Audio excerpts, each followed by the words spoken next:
All right, so I had the crazy idea to talk about polytheism, and to a certain extent, whenever I do a talk for the AJC Conclave, I always like to make it specific to what it is that we do in the AJC. And this lent itself very, very easily to a discussion of the unique practices of the AJC, because all Johannites are monotheists, except for the ones that aren't. But even the ones that are tend to be... Okay, let me try this again. Most Johannites are monotheists, except for the polytheists, who are kind of monotheist, but in a sort of polytheistic... Let me try this one more time. Some Johannites are polytheists, except for the ones that aren't, and even the ones that aren't tend... It's complicated.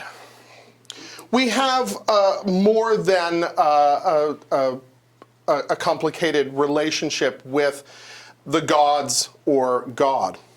Now, before I talk about polytheism, I want to issue a couple of caveats.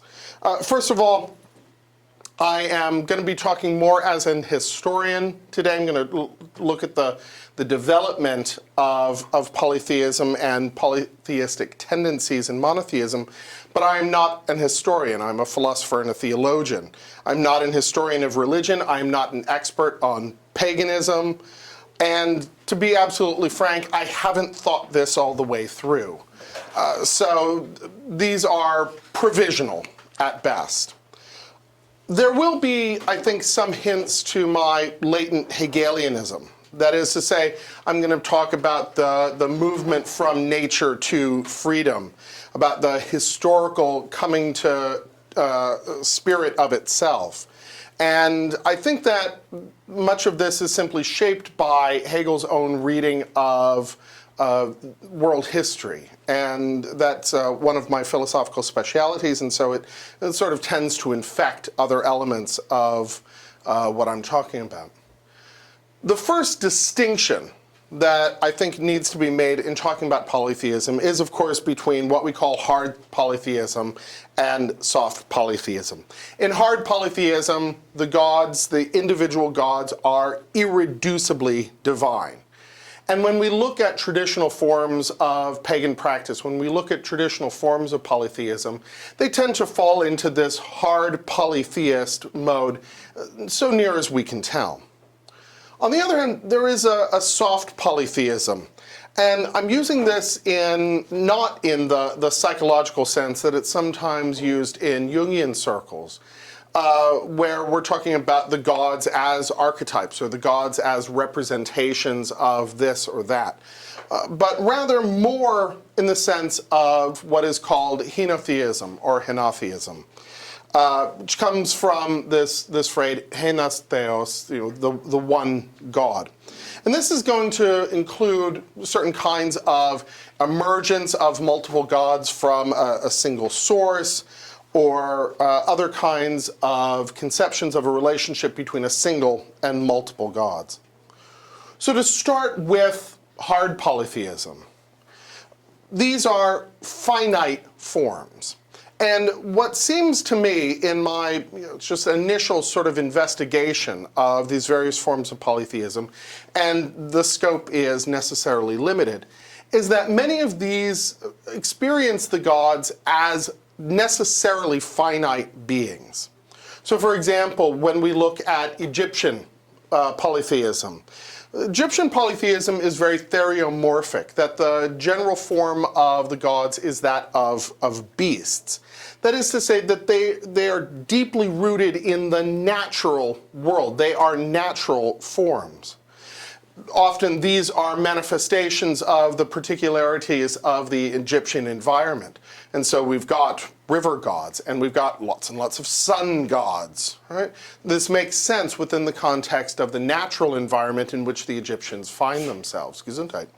And as a result, their gods are very much reflective of natural forces. But we also see among the Norse and Teutonic gods representations that are not merely natural forces, but are intimately tied to the finitude of the natural world. And so, for example, when we hear about the Götterdämmerung, the twilight of the gods, or Ragnarok, we're given an image of gods who are mortal, who are finite, who are capable of death.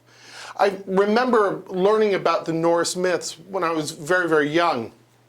And one of the most striking things was this story of this final battle in which the gods were all killing each other.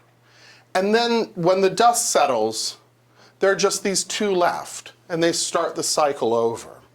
And so this idea of gods that were mortal, that were finite, that were subject to finitude, was something that I found very, very striking. And I later encountered this again in the archaic Greek conceptions of the gods. And I say the archaic in the sense that the sort of pre-Socratic or pre-Platonic conceptions of the gods. And I think one of the best examples of this is the wonderful and weird play by Aeschylus called Prometheus Bound. It's a wonderful play, it's beautifully written, but of course your main character is literally being chained to a rock in the first scene, which limits some of your possibilities for choreography. But so your main character is chained to a rock, and people come in and talk to him. But what I find most striking is the conversation between Prometheus and Hermes. So Hermes, the messenger of Zeus, comes in and says, listen, Zeus is willing to forgive everything. You know, just wipe the slate clean, bring you back to Olympus, all will be forgiven. And all you have to do is tell him the name of which of his children is going to overthrow him. And Prometheus is downright rude to Hermes. He calls him errand boy, right? He's absolutely dismissive of him. And the implication, especially in the reading that this seems to be given in Nietzsche's Birth of Tragedy, is that even Zeus, in this archaic conception, is subject to the cycles of nature. That even now, though the gods are immortal, that their reign is necessarily limited. So, yeah, when we look at the history of the gods for, the predecessors of Zeus, Kronos and Uranos, his father and grandfather, were each, king of the gods for a time, and then each one was overthrown. And why should we imagine that that cycle somehow stops with Zeus?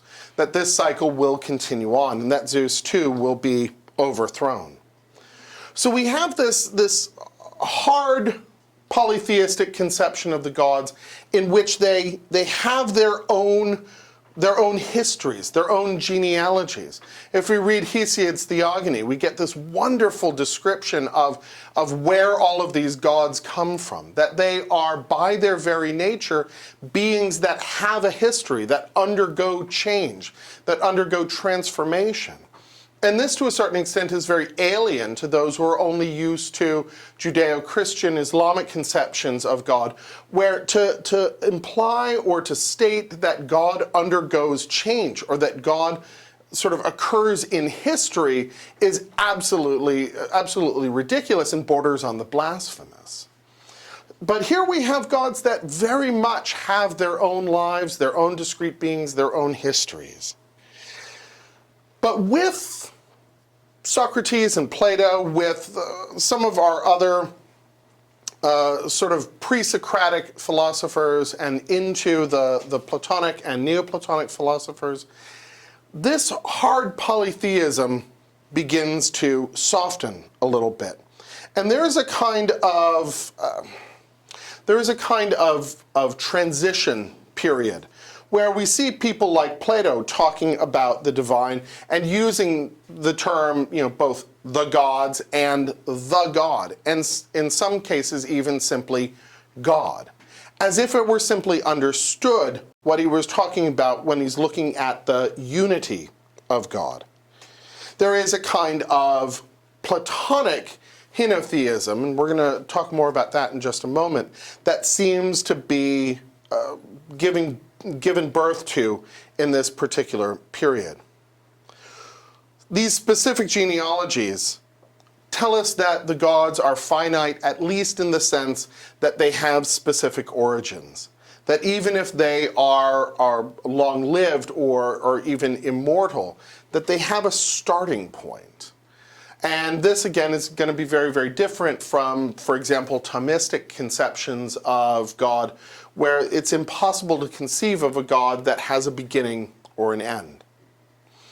These are the hard polytheist forms, where the gods are not reducible to some singularity or some one or some unity, that they are always going to be immersed in multiplicity. In the sort of Hegelian, Schellingian dialectical reading of this, that's because they are part of the world of nature and history. And that when we move beyond the world of nature and history into the world of freedom, that's when we start to see this soften significantly. I've used this word henotheism or henotheism a couple of times already, and it surprised me. I'd encountered the word before, but I hadn't realized that the first one to use it is actually F.W.J. Schelling. That Schelling talks about henotheism as a kind of polytheism in which there is ultimately a reduction or a reducibility to a single god, or a pantheon of gods that has a single god at its head. He actually uses this to describe the Vedic religion. Specifically, there's a passage in the Rig Veda, and the Rig Veda, of course, is one of the most ancient religious texts that we have, probably written somewhere between 1500 and 1200 BCE, where, I'm going to quote briefly here, it says, "They call him Indra, Mitra, Varuna, Agni, and he is heavenly nobly winged Garutman. To what is one, sages give many a title. They call it Agni, Yama, Matarishvan." That there is this conception that we have a single being with many names or many manifestations. And for Schelling, this was a transitional move from the hard polytheism, where we were simply enmeshed in the cycles of nature, to the monotheism of Christianity. Certainly, Advaitism in Hinduism, which professes a sort of transcendent unity that is beyond all multiplicity or duality, is growing out of this conception of the relationship between the one and the many. Another form of this would be the sort of quasi-monotheism, the henotheism of the Emperor Aurelian. Aurelian was born in 214, dies in 275. He rules as Augustus from 270 to 275. And I know that I'm sort of moving out of chronology here to talk about Aurelian, but he does, I think, demonstrate sort of a paradigmatic example of this kind of henotheism, where the worship of the god Sol Invictus, the unconquered sun, is not meant to erase the worship of the other gods, much less so to suggest that the other gods don't exist, but simply to unify the Roman people so that we had one god and one empire. Now, there's some rumor that his mother, Aurelian's mother, that is to say, was a priestess of Sol Invictus. Highly speculative, highly unlikely. But this idea that you would have a unifying social function for religion that drew together all of these disparate peoples from all over the empire under the headship of a single god certainly presages both Constantinian and Justinian sort of conceptions of religion and conceptions of empire. The worship of Sol Invictus was to be the centerpiece, but not the exclusive practice of the empire. Now, of course, when we talked about the sort of Platonic henotheism, we're talking about really a sort of transition within a transition. That there's the move from the sort of archaic Greek conceptions, which are already moving beyond the sort of purely naturalistic conceptions that we have of the gods to a world of freedom. But we're also then moving towards a more philosophical understanding of what the gods must be. And much of what I see in Plato's description of how the gods must function grows, I think, from what he's read in Xenophanes. And I will go out on a philosophical limb here and suggest that Xenophanes was at least a henotheist and probably a monotheist. Robin Waterfield, who is a brilliant, brilliant scholar on these matters and has written one of the best sort of concise books about pre-Socratic philosophy, disagrees with me absolutely. He's a staunch defender of the claim that Xenophanes is a strong polytheist. But he makes this claim, Xenophanes makes some interesting claims, that the gods above all must be good. And this is a striking sort of claim for the period, that if the gods are going to be anything at all, they must be good. And beyond that, the gods must be perfectly good. But if the gods are perfectly good, then they share in that perfection. And if they all share in that perfection, aren't they all manifestations of that same perfection? Which is to say, really isn't Xenophanes suggesting that there is ultimately only one possible God? So, if the gods are perfectly good, and I think the perfectly is the key element there, I think that this is leading us toward a kind of monotheism or henotheism.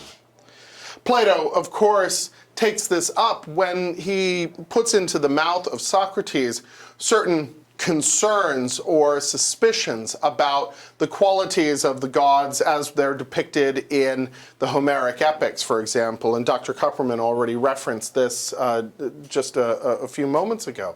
That this is why Plato seems to have such a concern about Homer, is because we see representations of the gods and heroes acting abominably. I mean, they're just doing things that if any human being would do them, we would consider them to be atrocious people. But somehow it's okay for the gods. And there's a wonderful passage in the Euthyphro where Socrates is talking to Euthyphro. Euthyphro is a priest. And Euthyphro is defending his actions on the basis of the stories that are told about the gods. And Socrates sort of says, clearly I'm paraphrasing here, you don't actually believe that crap, do you? And it's wonderful because Euthyphro, he doesn't give an inch, that he really just doubles down. He says, no, not only do I believe that crazy crap, there's a whole bunch of secret crazy crap that's even weirder, and I believe that stuff too. So Euthyphro represents this very archaic conception of the gods, moving toward this much more philosophical understanding of the gods under the influence of people like Xenophanes and Socrates and Plato. As I already said, Plato sort of slips back and forth between talking about theoi, gods, ton theon, the god, and simply theos, God. And I'm not sure how much I want to read into that. I'm not sure how decisive those formulations are. I think they're subject to a significant degree of interpretation. But of course, we do have the discussion in books 6 and 7 of Republic of the good which is beyond being. And again, you know, Dr. Kupperman's talk flows very, very nicely into some of the things that we're discussing here. This idea of a good which is beyond being, that is greater than being in its magnitude and dignity, is something that is really sort of stretching far beyond the sort of naturalistic forces personified as theriomorphic or anthropomorphic gods that we've seen in the archaic period. I don't want to say that Plato equates the good with God. He doesn't, right? I think that's a sort of first-year undergraduate misconception of what he's doing here. But there is this idea that everything ultimately culminates in something singular, something unified. And the image of the sun, the image of the good, is serving precisely this function, I think. Of course, when this gets taken up in Plotinus, Plotinus is going to emphasize this singular nature of the one. And for a better reading of that, I would, of course, defer to Dr. Kupperman. I would also, sort of, just to reach a little bit far afield, point to practices that appear to be polytheistic, but have a strong monotheistic element that underlies them. And I'm thinking particularly of the practices of voodoo and Santeria, where we have, we have the Loa or the Orisha, where there's all kinds of multiplicity. I mean, there's multiplicity within multiplicity. You have a multiplicity of gods, and even those individual gods have a multiplicity of paths or facets. But always behind them, always lurking somewhere in the background is bon Dieu, obviously corruption of the French, le bon Dieu, the good God, or Olodjimare, the Ifa sort of singular God. So even in cultures as far afield as Norway and Nigeria, we're seeing the same kind of movement and transformation. So if this gives us a sort of brief account of the forms of polytheism with which many of us might be most familiar, I think the other thing that we need to look at, especially in trying to suss out how this has an impact on the theology and the practice of the AJC, are polytheistic tendencies within monotheism. That is to say, to look at it from the other direction. Now clearly, if we're going to talk about monotheism, we have to look to the first great monotheistic religion, Judaism. And on a lot of these points, I would again defer to Ed Aikens. I know that he's much better versed in this than I certainly am. So if I make any sort of egregious errors, don't tell me, because I'll just be crushed. But when we look at the descriptions of the one singular God in the Old Testament, we're struck, I think, very, very first of all, by the multiplicity of names by which this individual God is called. And I've talked about the story of Melchizedek on a number of occasions, because I just adore it. I think it's one of my favorite sort of stories from the Old Testament. But we're told right off the bat that Melchizedek is the priest of El Elyon, of the Most High God. Which is interesting because that doesn't appear to be a name that's been used for the Hebrew God at this point. So this is clearly indicating that there's at least a shift in emphasis, if not a completely different being at stake here. And yet Melchizedek and Abram, sacrifice together. They clearly recognize one another's spiritual authority. And this would seem to indicate that there is a possibility that the monotheism of Judaism might actually be more henotheistic. That is to say that it might be oriented more towards the idea that there is one God above other gods. That the reality of the other gods is not in question. That sure, yeah, there are other gods out there. But our one God is the important one, that the one God takes a kind of headship or supremacy. So there are references to other gods that take them very, very seriously. Of course, there are all of these, delightful references to Baal, right? And it is in a sense in which, the kind of sense that we see in Christianity later on, where, well, yes, there are these people over here and they worship a different God, and that God's not real. To the extent even of saying, oh, well, if you worship that God over there, you're an atheist, because you believe in a God that doesn't exist, therefore you don't believe in any gods, right? So they're talking about saying, well, over here we worship our God, and those people over there, they worship Baal, right? But not with the implication that Baal is a false god in the sense that he doesn't exist. He's just teaching false things. He's leading them down the garden path. So obviously this is open to a great deal of speculation and a great deal of interpretation, but it seems to me at least that there is at least some perhaps begrudging recognition of the existence of these other gods. I will mention very, very briefly a point that is often brought up in, sometimes in New Age contexts, of the use of the plural form Elohim to talk about God. And I think a lot of people who want to see in Judaism a kind of polytheism, possibly as a defense for or support for their own polytheism in a monotheistic world, they seize on this plural here, the Elohim. Well, that's plural. That means that they're talking about lots and lots of gods.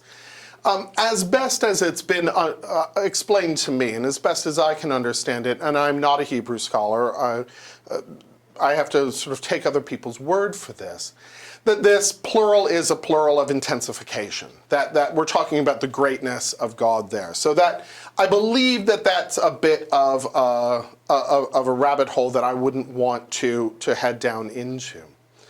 So we can nonetheless see, I think, at least inklings either of a polytheism that is historically overcome in Judaic monotheism, that is to say, that we can see an historical progression from one to the other without placing a whole lot of value judgment on that, or that really still within the practice and theology of Judaism, that there are still these elements of multiplicity that never quite go away, that are still sort of part of that strong monotheistic faith. Of course, one of the children of Judaism is Christianity.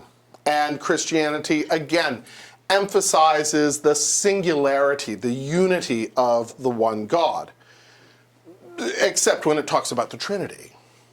And when we talked extensively about the Trinity the other day within the context of our own statement of principles, this was a really contentious sort of point. To what extent does the division of God into three persons disrupt or violate the unity of the one God? And wouldn't it be better, or is it permissible, or is it somehow okay to talk about God merely in terms of this oneness and set aside this Trinitarian structure? So thinking about the Trinity of persons within the divine Godhead already sort of disrupts or undermines any kind of pure Unitarianism. And the Unitarians certainly staked out their own position over and against Trinitarian theology. But there's also the sort of polytheistic tendency that I see in the writings of the great hesychast Gregory Palamas, in talking about the distinction between the essence of God, God as what it is, and God's energies, the manifestation of God's presence in the world. Now, this orthodox distinction separates out these specific and very unique energies, these very specific and unique manifestations, over and against a unified God, which is going to always contain all of them, and makes an ontological distinction between the essence and the energies. Nonetheless, I think this opens a certain possibility for something that at least isn't narrowly conceived a strict monotheism. There is, of course, also the emergence in, I think primarily in the 20th and the 21st century, of what's sometimes referred to as Christopaganism. That is to say, taking the neo-paganism of the sort of Reconstructionist sort, and saying, well, I want to be a Christian, within the context of a pagan understanding of the world, that the God that is Christ is one God among others, and it is simply the path that I choose to take, and I could have just as easily taken one of these other paths, and that there is a kind of embracing tolerance to that kind of Christopaganism. Certainly, I'm not going to pass judgment on this. It does seem to fly in the face of a couple of thousand years of specifically Christian theology, but if we weren't comfortable with that, well, then we wouldn't be sitting at an AJC conclave. So I think that there is room, even within the great monotheistic faiths, to adapt ourselves to certain kinds of multiplicity that can allow us to have a more profound and all-embracing conception of divinity. Certainly within, and I always like to bring this in at the end of all of these talks that I've given, within esotericism widely construed, there is always a tension, I think, between monotheism and polytheism. One of the ways in which esotericism seeks to reconcile this is by talking about the synthetic unity of all religions. That when we look at the multiplicity of religions, we look at Christianity and the Vedic religion and Judaism, especially in its its external forms, and we look at Islam, and we look at Buddhism, and we look at all of this wonderful and beautiful panoply of practices and gods, that what's really going on when we look at that from the esoteric dimension is that these are all simply facets of a single gem, that there is really just one truth at the heart of all of these practices. The Theosophical Society always emphasized that there is no religion greater than truth. What's the actual phraseology? Does anybody? No religion higher than truth. Is that? Yeah, that's what I was looking for. That religion, to use their terminology, is simply the unique cultural and historical manifestation of that truth showing itself in the world, but that the truth was always singular. I think that also when we look at esoteric practices like hesychasm, and we look at the distinction between energy and essence, this can allow a certain kind of esoteric interpretation of the activity of God in the world that isn't reducible to singularity. Within structures like the Golden Dawn system, we see the use of the god forms, especially Egyptian god forms within the initiation rituals of the GD. And I wouldn't want to accuse, and I think that they would think of it in that way, the original practitioners of the Golden Dawn of polytheism. I think most of them considered themselves fairly good monotheists. But there isn't really a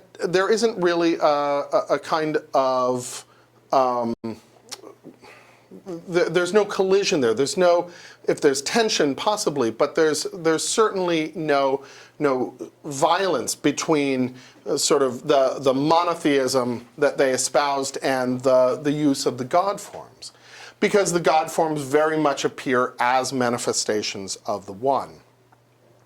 Of course, to disrupt all of this is the practice of so-called chaos magic, where images of the gods, practices unique to specific gods, even the assumption of god forms and even sacrificial kinds of rituals are undertaken not because of any ontological claim of the existence of those gods, but simply because of the usefulness of those practices within particular cultural contexts or certain psychological contexts. And I think that in many cases, as much as I think many of us in the AJC steer away from those sort of practices, they can be instructive in thinking about the distinction between the kinds of relationships that it's possible to have with the divine and what the divine is in itself, and making clear that we are always to a greater or lesser extent, looking at the map and not the territory. So I think that we can look at the tension between monotheism and polytheism to create what is possibly a false either or from both directions. To look at the sort of unifying functions that we see within polytheistic faiths, but also look at the irreducible multiplicity that we see within Unitarian or monotheistic faiths. Within the context of the AJC, open as we are to such a wide range of beliefs, opinions, and practices, that looking through these kinds of options and understanding the richness of the tradition that gives rise to them can only make our own practice stronger. So that's really all I wanted to do. As was with with my first talk a couple of days ago, I think the best part is going to be the question and answer. So at this point, I'm going to open it up to any questions. And I can't see, so I don't know. I see a sort of vague waving hand way in the back. I think that's Joey. Yeah. I was wondering if you're familiar with, which I think you are, the book of Behun, written by Justin, and it's in the Gnostic Gospels by Marvin Meyer.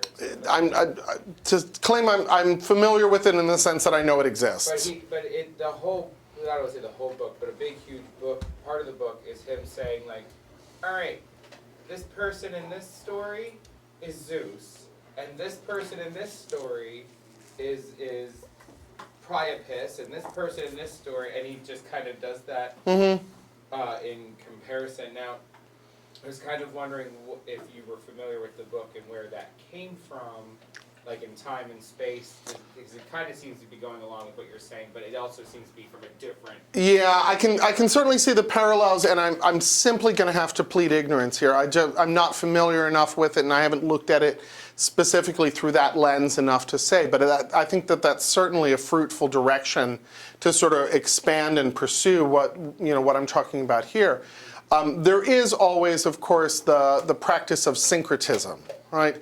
And I could have said more about this within the context, for example, of Santeria, where there is the syncretism between the Orisha and the Catholic saints, right? So you say, well, we're going to use this name, but it's really this guy, and we're going to use this name, but it's really this. And if you look at it, that these two are actually the same. That kind of syncretism may stretch no further than that. It may run much deeper than that. I would have to go through and look at the text more carefully. So, Your Eminence, yeah.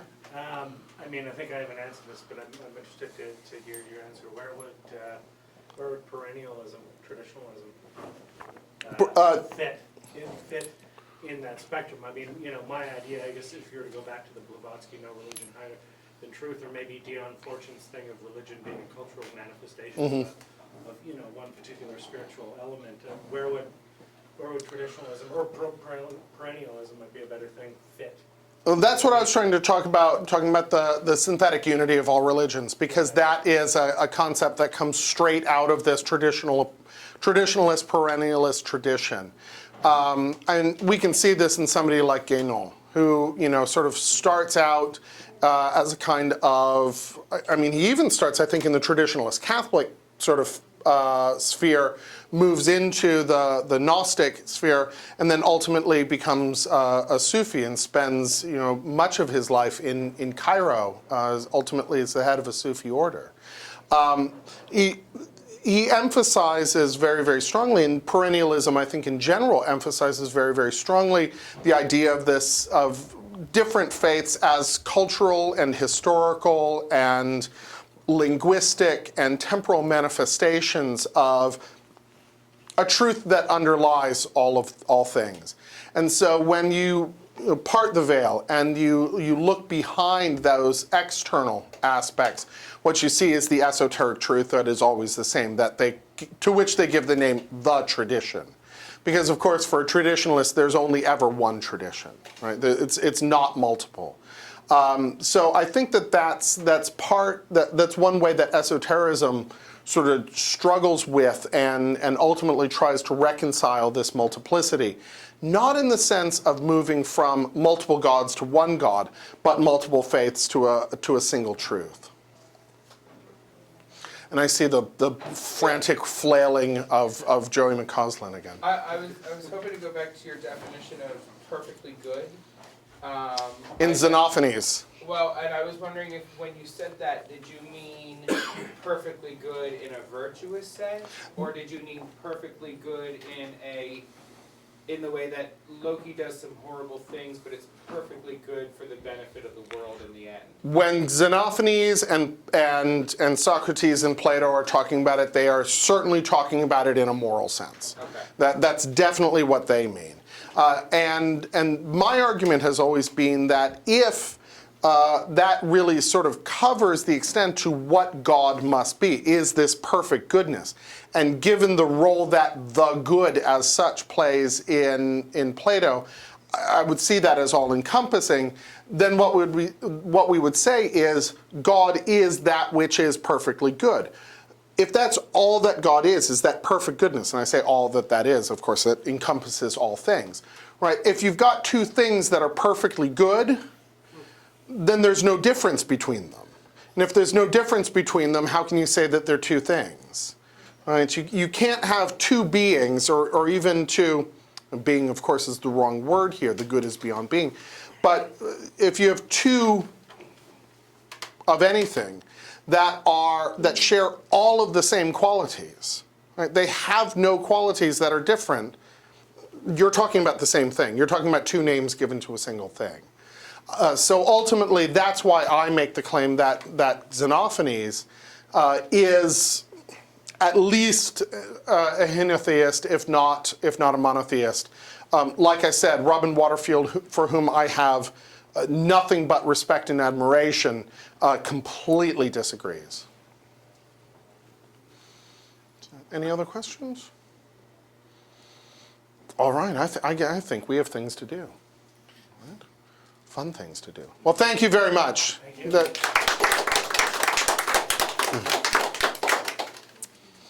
I'm going to attempt to